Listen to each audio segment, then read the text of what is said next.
បាទទីសួរពុកម៉ែបងប្អូនដែលមានតម្រូវការនឹងម៉ាស៊ីនកឡុកគឺដែលធ្វើពីអ៊ីណុកយើងកឡុកជាម្សៅធ្វើនំ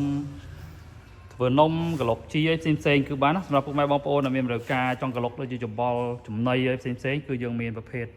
អ៊ីណុកសុទ្ធ 100% ហើយនឹងភ្ជាប់ជាមួយនឹងម៉ូទ័រស្ពាន់ណាគឺមាន50 គីឡូអានេះគឺ70 គីឡូហើយនឹង100 គីឡូណា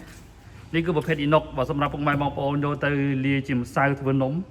ក៏វាអត់ប៉ះពាល់ដល់សុខភាពដែរគឺវាប្រភេទអ៊ីណុកក៏វាអត់មានច្រេះទេគឺយើងអាចយកទៅប្រកបអាជីវកម្មអីបានណាសម្រាប់ពុកម៉ែបងប្អូនដែលមានតម្រូវការតាក់ទងនឹងកសិកម្មអីគ្រឿងម៉ាស៊ីនគឺអាចទំនាក់ទំនងអាចគ្រប់យោបល់បានគឺមិនចាំបាច់ពុកម៉ែបងប្អូនឃើញព្រាមទិញព្រាមទេគឺអាចសួរនាំពីគ្រូយោបល់ដើម្បី